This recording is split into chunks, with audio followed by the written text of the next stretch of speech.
अस्सलाम वालेकुम, कैसे हैं आप सब लोग। उम्मीद करती हूँ खैरियत से होंगे। आज ये जो आप देख रहे हैं मैंने बनाया है भुना हुआ रोगन गोश्त, जो कि मैंने मटन में बनाया है और ये बड़ी ही मज़ेदार और डिलीशियस रेसिपी है और यानी कि जल्दी बन जाने वाली रेसिपी है। बकरीद के दिन है, गोश्त सभी घरों में माशाल्लाह गोश्त होता है, तो नई नई रेसिपी ट्राई करने को दिल करता है। तो आप इस रेसिपी को भी ज़रूर ट्राई करके देखें। ये बहुत जल्दी बन जाने वाली और कम वक्त में मज़ेदार सी रेसिपी तैयार हो जाती है, डिश बन जाती है। तो ये मैंने आज बनाया था भुना हुआ गोश्त, जो कि मैंने मटन के अंदर बनाया था। आप चाहें तो बीफ के अंदर भी इसको बना सकते हैं, चाहें तो मटन भी ले सकते हैं। तो बस इतना ही कहना चाहूँगी। रेसिपी शुरू करने से पहले अगर मेरी वीडियो अच्छी लगे तो चैनल को लाइक, सब्सक्राइब एंड शेयर ज़रूर कर लीजिए और बेल आइकन के बटन को भी प्रेस करना ना भूलिएगा, क्योंकि आने वाली रेसिपी आपको उसी के साथ आसानी से मिल सकती हैं। तो इसके लिए मैंने बनाने के लिए भुना हुआ रोगन गोश्त बनाने के लिए मैंने लिया है मटन, जो कि मैंने तकरीबन हाफ़ kg मटन लिया था। आप बीफ भी ले सकते हैं और मैंने पॉट में बनाया था। आप चाहें तो प्रेशर कुकर में भी बना सकते हैं। और इसकी ख़ास बात ये है कि सारे मसाले डाल के आप एक साथ रख दें इसको पकने के लिए और फिर बाद में हम इसको भून लेंगे। तो गोश्त डालने के बाद मैंने सबसे पहले इसके अंदर डाला है नमक, जो कि मैंने 1 टेबल स्पून डाला था। आप अपने जायके के हिसाब से कम ज़्यादा कर सकते हैं। और साथ ही मैंने डाली थी 1 टेबल स्पून इसके अंदर मैंने रेड चिली डाली थी, पिसी हुई लाल मिर्चें, और 1 टीस्पून मैंने इसके अंदर कुटी हुई मिर्चें डाली हैं। मिर्चें आप अपने जायके के हिसाब से कम ज़्यादा कर सकते हैं और चाहें तो आप इस तरह भी बना सकते हैं जिस तरह मैं बना रही हूँ। ये पूरा एक परफेक्ट मसालों का रेशो होता है, आपको ना कम मिर्चें होंगी ना ज़्यादा होंगी।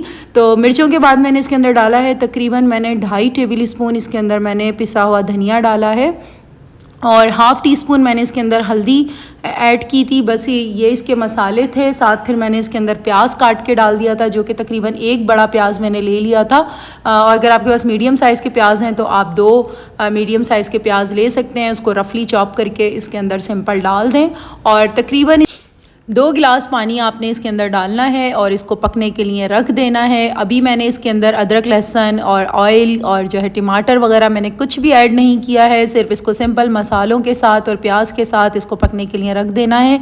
तकरीबन ये 15 से 20 मिनट पकेगा, तब जाके मैं इसके अंदर अदरक लहसुन का ऐड करूँगी।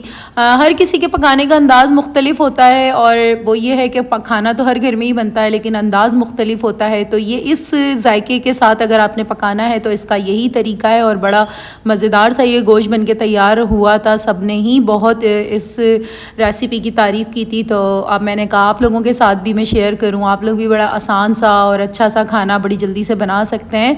तो ये देखिए मैंने 2 गिलास पानी इसके अंदर डाल दिया था और अब मैंने इसको कवर करके तकरीबन 15 मिनट 20 मिनट मैंने इसको पकाना है कि गोश्त थोड़ा सा गल जाए। फिर मैं इसके अंदर अदरक लहसुन का ऐड करूँगी। गोश्त गल चुका था। तकरीबन 15-20 मिनट बाद मैंने इस कवर को हटाया था और फिर मैंने इसके अंदर तकरीबन 2 टेबल स्पून भर के मैंने जिंजर गार्लिक पेस्ट डाला था और फिर इसके अंदर मैंने जो है टमाटर काट के डाले थे, जो कि तकरीबन 1 बड़े साइज़ का टमाटर था जो मैंने काट के डाला था। आप अगर मीडियम साइज़ के टमाटर हैं तो 2 टमाटर आप ले लें और इसमें इसको काट के डाल दें। और ये आप देखें ये मैंने अदरक लहसुन और टमाटर डाला है, साथ में इसके ऑयल भी डाल दूँगी अब। और फिर हम इसको भूनेंगे। जब अगर आप देख लेंगे गोश्त गल चुका है तो फिर आप इसको भून लें, वरना थोड़ी देर और इसको पकने रख दें। तो ये मैंने 1 कप इसके अंदर ऑयल भी अब डाला है साथ, पहले मैंने ऑयल नहीं डाला था, बाद में ऑयल डाला है। और अब मैं इसको पकने के लिए थोड़ा सा ये गोश्त अभी कच्चा सा था, थोड़ा अभी गला नहीं था, तो मैंने इसको तकरीबन 10 से 15 मिनट और पकने के लिए ये रख दिया था। तो ये जब थोड़ा सा और अच्छा सा गल गया था तब मैंने इसको भूना था। तो आपने इसको ये देख लेना है कि गोश्त अच्छी तरह से गल जाए, तब आपने इसको भूनना है। तो ये देखें गोश्त गल गया था, मैंने तकरीबन 10 से 15 मिनट इसको और कुक किया था, तो गोश्त अच्छे से गल गया था और अब मैं इसको भूनूंगी। तो ये देखें बड़ी जल्दी से बन जाने वाली रेसिपी है और आपको इसके लिए इतनी मेहनत नहीं करनी पड़ती, किचन में बहुत ज़्यादा टाइम खड़ा नहीं होना पड़ता। सिर्फ आपने सारे मसाले डालने और इसको पकने के लिए रख देना है। फिर पानी ड्राई इसको कर लेना है आपने। जब पानी ड्राई होने लग जाएगा, थोड़ा सा ऑयल ऊपर आ जाएगा, तो तब मैंने इसके अंदर दही ऐड किया था। तकरीबन हाफ़ प्याली इसके अंदर मैंने दही के डाले थे और फिर दही और सारे मसालों को एक साथ मैंने अच्छी तरह भूना था। तो ये है कि ये इसके स्टेप्स हैं। दही आपने थोड़ा सा देर में ही ऐड करना है। उसकी बड़ी वजह ये होती है कि अगर हम दही पहले ऐड कर देते हैं तो गोश्त ज़रा मुश्किल से गलता है, तो आपने दही एंड में ऐड करना है और फिर इसको भूनना है अच्छी तरह। भूनना आपको इतना है कि इसकी जो महक होती है गोश्त की वो अच्छी तरह से से निकल जाए उसके अंदर से। भुनाई बहुत ज़रूरी है, जब हम गोश्त पकाते हैं तो उसको भुना हुआ होना चाहिए, वरना वो कच्चा सा महक आती है उसके अंदर, एक हीक सी होती है मटन की भी अपनी। तो वो आपने इसको ये ख्याल रखना है कि इसको अच्छी तरह से हमने भूनना है, जब तक मसाला दानेदार सा ना हो जाए तब तक आपने इसकी भुनाई करनी है। और फिर सिंपल ये हरा धनिया हरी मिर्चों से गार्निश करना है। ये बड़े अच्छा सा यकीन माने गोश्त बनता है, आप बना के ज़रूर देखें। तो ये देखें मैंने अब इसको भूनना शुरू किया है, तकरीबन 10 से 15 मिनट में ये बड़ा अच्छा सा भुन गया था।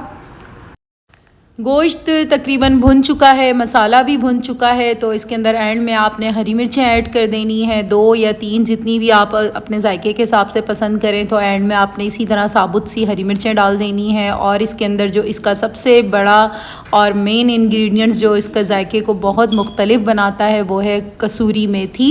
तो आपने इसके अंदर सबसे एंड के अंदर कसूरी मेथी, जो कि तकरीबन 1 टेबल स्पून मैंने इसके अंदर कसूरी मेथी थी, जो मैंने इसको मसल के हाथों से मसल के मैंने डाली थी। तो मेथी का फ्लेवर बड़ा स्ट्रॉन्ग होता है और इस तरह के जो भुने हुए गोश्त होते हैं उनके अंदर बहुत मज़ेदार इसका जायका लगता है। तो आपने ये मेथी डाल देनी है और फिर बाद में हमने इसके अंदर हरा धनिया भी डाला था। तो ये गोश्त बन के तैयार हो गया था। इसको आप नान के साथ, चपाती के साथ या राइस के साथ भी आप सर्व कर सकते हैं। तो ये बड़ी सिंपल सी और आसान सी रेसिपी है, बना के देखें इस वीडियो को। अगर पसंद आती है तो आप लाइक शेयर और सब्सक्राइब ज़रूर करें। चाहें तो आप इसके अंदर थोड़ा सा पानी भी ऐड कर सकते हैं, चाहें तो इसको भुना हुआ भी रख सकते हैं। तो मैंने इसके अंदर थोड़ा सा पानी डाला था कि हल्की सी इसके अंदर ग्रेवी रहे, तो रोटी और नान के साथ खाने में फिर मज़ा आता है। तो आप चाहें तो इसके अंदर पानी डाल सकते हैं और चाहें तो सिंपल इसी तरह आप भुना हुआ भी बना सकते हैं। तो ये मैंने थोड़ा सा पानी डाला था और थोड़ा सा मैंने इसके अंदर गरम मसाला पाउडर ऐड किया था, जो कि एंड में पिसा हुआ गरम मसाला है वो मैंने इसके अंदर ऐड किया था।